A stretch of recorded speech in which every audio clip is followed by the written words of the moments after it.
Voilà une question qui pourrait être posée au bac pour des jeunes de 18 ans et c'est loin d'être évident, surtout à 18 ans. En étant ostéo, je me suis beaucoup posé cette question car des croyances dans mon métier, il y en a eu beaucoup. L'ostéopathie a longtemps été l'un des royaumes du ressenti. Aussi, pendant trop d'années, je me suis posé cette question, est-ce que ce que je sens est réel ou je l'imagine? Et ça amène à réfléchir sur ce qu'est la réalité. D'abord, il faudrait définir ce qu'est la réalité. La réalité peut être comprise comme l'ensemble des faits et des événements qui existent indépendamment de notre perception ou de nos croyances. C'est ce qui existe de matière tangible et vérifiable. Ok, c'est la définition de la réalité. Mais entre la réalité et notre réalité, il y a un monde. Chaque espèce vit dans sa réalité. La perception individuelle de la réalité peut varier en fonction de nos sens, nos expériences, nos cultures, nos interprétations personnelles, notre personnalité et notre mémoire. Et pour en savoir plus, j'ai édité quelques vidéos sur le sujet, il y a à peu près 3 heures, je te mets le lien en description. On retiendra que chacun vit dans sa propre réalité, ce qui de base pose quelques soucis de compréhension entre nous. Nous évoluons et vivons dans des fictions que nous nous sommes collectivement créées. 70% de nos vies sont vécues ainsi, selon Harari, historien, auteur du best-seller Sapiens. L'argent est une fiction, un pays est une fiction, les droits sont des fictions. À l'instar des mots et des concepts, nous sommes accordés ensemble pour nous comprendre avec les mots et pour pouvoir vivre ensemble avec des règles. Étonnamment, cela ne nous perturbe pas trop. N'empêche que si nous commençons à y réfléchir, cela pourrait. Nos règles pour pouvoir vivre ensemble sont basées sur des histoires, des mythes qui sont censés nous fédérer. Nous avons un même Dieu, un même langage, un même pays, un même argent.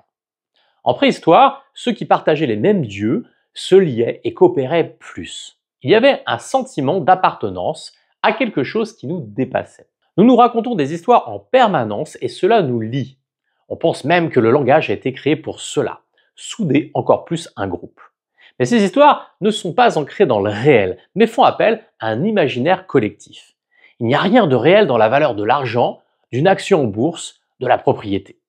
Notre système communautaire est basé sur la confiance et la complexité liée à notre croissance nous a amené à vivre dans des abstractions. Je vous mets en description la conférence de James Flynn qui vous explique que manier l'abstraction nous a rendus plus intelligents.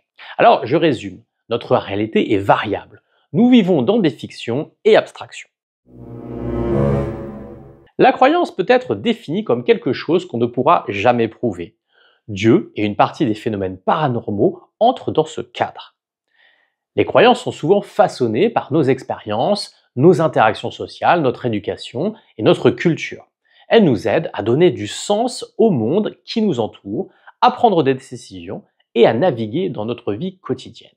Elles peuvent également être influencées par des facteurs émotionnels, psychologiques, contribuant ainsi à notre compréhension de nous-mêmes et notre place dans le monde. Les religions nous aident à trouver du sens car la conscience qu'a acquise notre espèce nous pose ce problème métaphysique. Pourquoi nous existons? Au milieu d'un univers de feu et de cailloux. Pour quelles raisons nous sommes là? La vie a-t-elle un sens? Pourquoi nous sentons-nous seuls dans l'univers? Et quelle est la part et le sens du hasard? L'homme est un peu perdu devant cette immensité, ça nous dépasse. La croyance en Dieu a toujours fait partie de nous. Harari développe dans Sapiens un gros chapitre extrêmement intéressant sur l'histoire des religions. Et on apprend aussi que les singes ont des formes de croyances animistes, car on en a observé faisant des rituels de danse devant des arbres spécifiques. Les croyances religieuses font partie de notre façon de voir le monde. 85% de la population croit en un Dieu en 2024, alors que la science atteint un niveau fabuleux. Le curé était jusqu'au XVIe siècle la seule personne qui avait réponse à tout. Si vous aviez une question, vous la posiez au curé du village. Et il vous répondait, si ce n'est pas écrit dans la Bible, c'est que Dieu juge que tu n'as pas à le savoir. Mais l'humain doute. Ainsi, la science a réussi quand même à émerger grâce à une combinaison de curiosité humaine, d'observation systématique, d'expérimentation et de raisonnement logique. Au fil du temps, les humains ont développé des méthodes pour explorer et comprendre le monde naturel, ce qui a conduit à l'établissement de principes scientifiques et de méthodologies rigoureuses. Science et croyance se sont alors opposées progressivement depuis 400 ans. Cependant, cette opposition semble relative puisque 40% des scientifiques croient en un Dieu. Alors on croit en quoi et comment aujourd'hui? Les Français croient en Dieu à 49% contre 66% il y a 74 ans. À l'échelon mondial, cela ne diminue pas. La Suède est le pays le plus athée du monde avec seulement 15% de croyants. Par contre, un Américain sur deux croit au diable et aux sorcières. Les croyances n'influent pas que la vie spirituelle de chacun. Cela conditionne la politique étrangère, les guerres et autres soutiens. Ainsi, les évangélistes américains, premier groupe de soutien à Israël, croient en la Genèse. Le Créateur accordera sa bénédiction à ceux qui viennent en aide aux Juifs et punira ceux qui les persécutent. L'Iran, l'Afghanistan, le Yémen sont englués dans des guerres de religion, faisant des milliers de morts. Il existe d'autres croyances que celles envers un dieu, les croyances paranormales. Elles sont également très répandues puisque 59% des Français croient en au moins une. Magnétisme, astrologie, réincarnation, voyance, spiritisme, fantômes, ovnis, entendre des sons, transmission de pensée, etc. Il y a un mélange des genres. Tandis que la religion recule dans ces pays, les croyances paranormales augmentent. Sur le sujet, existe-t-il une vie après la mort? Eh bien, les Français sont passés de 37 à 31% en 50 ans. 33 ne se prononçons pas. 10% des athées y croient quand même. Et en ce qui concerne le phénomène d'entendre des voix, 47% pensent que c'est possible. Plus étonnant, les Français sont passés de 5 à 21% à croire aux fantômes sur les 40 dernières années. 18% des jeunes Français pensent que la Terre est plate, ce qui traduit une montée en puissance des doutes sur la science. Seuls 33% des personnes âgées entre 11 et 24 ans estiment aujourd'hui que la science apporte à l'homme plus de bien que de mal. Ils étaient 55% en 1972. La zététique est l'étude rationnelle des phénomènes présentés comme paranormaux, des pseudosciences et des thérapies étranges. Ou comme l'art de faire la différence entre ce qui relève de la science et ce qui relève de la croyance. Pour ceux que ça intéresse et qui acceptent le principe du débat contradictoire et des preuves, il y a un site, Cortex, que je vous mets toujours en description, et des cours de pensée critique de Richard Monvoisin. Cela permet d'entraîner le cerveau à douter avec raisonnement et de ne pas tout fonder sur ses impressions. Trouver un juste équilibre en quelque sorte. Ce qui reste certain, c'est que dans un ensemble hétérogène de croyances, on peut souvent ni prouver que c'est impossible, ni prouver que c'est possible. C'est la définition d'une croyance. Et à partir du moment où il s'agit d'une sensation, une impression, quel débat pouvons-nous avoir entre nous? Nous ne pouvons qu'échanger nos interprétations qui font sens pour nous et qui ne feront pas sens pour l'autre. La science a tenté de répondre à cette question. Dans une méta-analyse sur 71 études de bonne qualité sur les croyances, ils ont constaté des corrélations sur les niveaux de croyances qui sont plus élevés chez les artistes versus scientifiques, ceux qui ont des pensées intuitives, les plus extravertis et ceux qui ont plus d'émotions négatives, les personnes ayant une prépondérance au biais de confirmation, ceux qui ont une perception différente du hasard, et enfin les personnes avec un manque de sommeil. C'est plutôt light. Il n'y a pas de différence entre sexe, âge, intelligence, capacité de raisonnement et performance scolaire, et ça c'est très intéressant. Le sujet n'est pas aussi simple que ce que la science aimerait conclure. En effet, les scientifiques ont cherché l'association entre croyances paranormales et fonctions cognitives en essayant de trouver qu'il y avait des cerveaux qui fonctionnaient mal chez les croyants. Leurs conclusions viennent d'être publiées dans la revue PLOS ONE. Sauf qu'on ne peut raisonnablement pas penser que les 3/4 de la population ont un cerveau qui ne marche pas bien. Ils n'ont de toute façon pas réussi à le démontrer. Les chercheurs fonctionnent eux-mêmes parfois dans des biais de raisonnement qu'on appelle panglossiens, vouloir démontrer que leurs idées sont vraies. C'est très humain. Il existe de toute façon deux catégories de personnes, ceux à qui il faut tout démontrer, ce sont les rationnels, et ceux qui n'en ont pas besoin, les intuitifs. Mais curieusement, les croyances échappent à ce genre de catégorisation, puisque, rappelons-le, 51% des scientifiques croient en une entité supérieure, dont 33% en Dieu.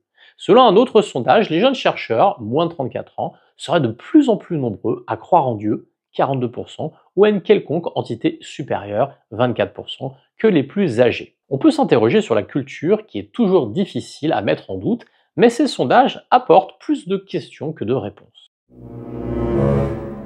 Alors au final, les croyants seraient-ils tout simplement plus sensibles? C'est une hypothèse logique, il existe des gens qui sont plus sensibles que d'autres.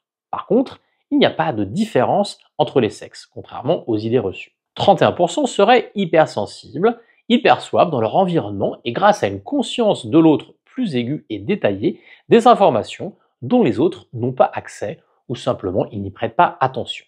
Ils détectent par exemple intuitivement des contradictions entre les propos et l'attitude quand d'autres doivent les apprendre et beaucoup se concentrer. Des expériences ont révélé que lorsqu'on visionne des vidéos, parfois le pouls et la transpiration accélèrent quelques secondes avant une image violente.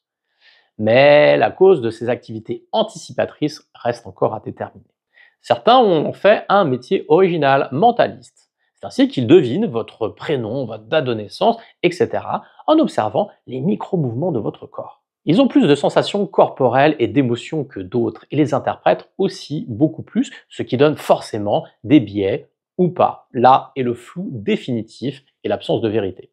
Pas étonnant que les artistes soient alors surreprésentés dans la population que ceux qui croient plus car ils sont plus sensibles que les autres. Avec cette conséquence de ressentir plus de besoin de retour au calme pour se retrouver eux-mêmes dans un environnement ressourçant comme la nature, ce qui les connecte plus à la vie. Plus empathes et communiquant mieux, Marshall Rosenberg, fondateur de la communication non violente, explique que cela leur permet de vivre mieux dans le présent, dans leurs besoins fondamentaux, qui sont de se relier à la vie. La vie est en fait de sensations, d'émotions et de choses que l'on ignore encore probablement. Et ça peut sembler étrange pour certains, mais croyance, sensibilité, émotion, vie, y a-t-il un lien?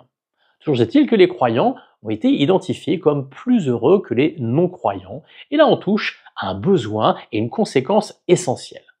Les croyants se sentent mieux et ont un sentiment fort d'appartenance à un groupe, ce qui est un puissant facteur de satisfaction de vie. En conclusion, les frontières du réel resteront parfois un mystère, autant pour les croyants à tout que pour les croyants à rien. Qu'existe-t-il que peuvent vraiment percevoir des gens très sensibles? En tant qu'ostéo, on nous a appris à faire confiance à des sensations qu'on nous apprenait à ressentir. L'éducation du sens du toucher, c'est comme en œnologie, à force de s'entraîner à sentir, on perçoit mieux les contractures ou inflammations palpables. Comme on interprète mieux nos sens du goût et celui de l'odorat à force de boire du vin. Il reste un monde perceptuel appartenant au toucher qui n'est pas clair, car on sait qu'il y a trop de différences de perception entre deux praticiens. Comme il y a trop de différences de perception entre un amateur de vin et un champion du monde de vin, d'œnologie. Quelles en sont les limites pour ceux qui sont les plus sensibles? On ne sait pas et ce serait pertinent d'aller fouiller dans ce sens. Reste qu'on peut discuter de nos impressions, sensations, sans jugement. Certains ont besoin de partager ça, car ils ont besoin de partager leur univers, d'être écoutés, compris, car cela les définit. Pour autant, personne ne convaincra personne et les indécis resteront indécis. Par contre, si nos croyances font sens et qu'elles nous rendent heureux, c'est là, de loin, le principal, l'essentiel. Nos croyances restent notre liberté. L'humain en a besoin et fonctionne ainsi. Qui serait au-dessus des autres pour juger? Homo Deus? Et comme personne ne peut prouver avoir raison, quelle que soit notre croyance, faisons simplement le choix d'être heureux et de laisser l'autre vivre ses choix avec amour et bienveillance. Et bien sur ce, je vous laisse en description la vingtaine de sources qui m'a permis de faire cette vidéo. Alors ça m'a pris beaucoup de temps. Alors si tu lâches un pouce bleu pour aider à faire connaître cette vidéo, eh ben c'est sympa et ça valorise mon travail. Et je te dis à bientôt pour une prochaine vidéo. Salut!